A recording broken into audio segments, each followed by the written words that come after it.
Public debates between presidential candidates have become a mainstay of American elections, though this wasn't always the case. Sometimes amusing and sometimes shocking, presidential debates have been full of key moments shaping the way the public perceives the candidates and the issues. 1858. Although the campaign was for the Illinois Senate, the 7 debates between Senators Stephen Douglas and Abraham Lincoln were the first true mass media debates in U.S. politics, reaching nationwide audiences on the same day, thanks to new technologies like the telegraph. 1948.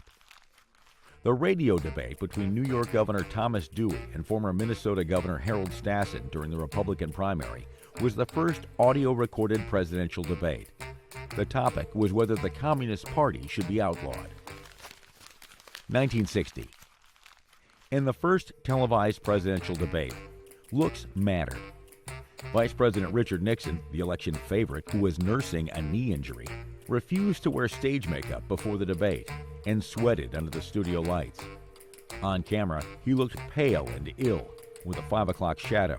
By contrast, a tan Senator John F. Kennedy looked and sounded robust and energetic, giving him a slight advantage after the debate. 1976. During his debate with former Georgia Governor Jimmy Carter, President Gerald Ford memorably misspoke when he said, "There is no Soviet domination of Eastern Europe, and there never will be." 1980. Shortly before a scheduled one-on-one Republican primary debate in New Hampshire with former Texas Representative George H.W. Bush, former California Governor Ronald Reagan invited other Republican candidates to participate. Bush refused to accept the change in participants, leading to a standoff that eventually ended with the other candidates walking off the stage. During the second presidential debate with President Jimmy Carter, Reagan, the Republican nominee, responded to Carter's lengthy criticism of his record with a lighthearted dismissal. "There you go again." That won over the audience. 1984. In his Democratic primary debate with Senator Gary Hart, former Vice President Walter Mondale used a famous advertising slogan, "Where's the beef?" to criticize the lack of specifics in Hart's platform. During the second presidential debate in the general election, President Ronald Reagan deftly turned a question about his advanced age into one about Mondale's youth and inexperience. "I will not make age an issue of this campaign. I am not going to exploit, for political purposes, my opponent's youth and inexperience." 1988. In a discussion about the death penalty during the second presidential debate between Vice President George Bush and Massachusetts Governor Michael Dukakis's dispassionate response to a hypothetical scenario of his wife being raped and murdered harmed his campaign.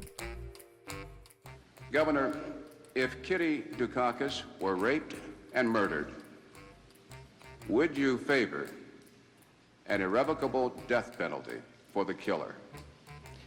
No, I don't, Bernard, and I think you know that I've opposed the death penalty during all of my life. During the only vice president debate between Republican Vice President Dan Quayle and Democratic Senator Lloyd Bentsen, Quayle compared himself to President John F. Kennedy. Bentsen delivered a withering retort. "I served with Jack Kennedy. I knew Jack Kennedy. Jack Kennedy was a friend of mine. Senator, you're no Jack Kennedy." 1992. During the vice presidential debate, retired Admiral James Stockdale, the running mate of independent candidate Ross Perot, chose an unconventional way to introduce himself in his opening remarks.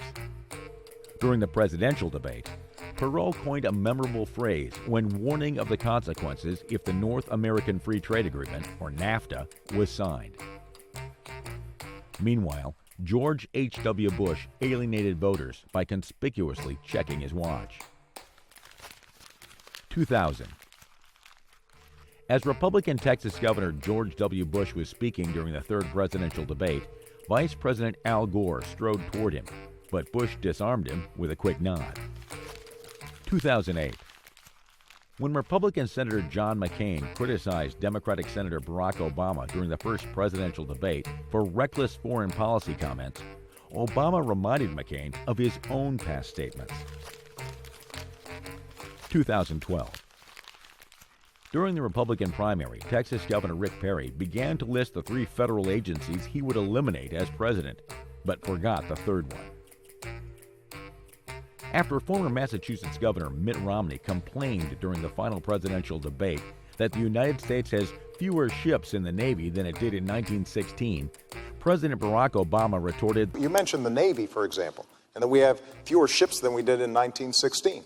Well, Governor, we also have fewer horses and bayonets. Romney attempted to highlight his commitment to diversity initiatives with an awkward turn of phrase. I went to a number of women's groups and said, can you help us find folks? And they brought us whole binders full of women. 2016.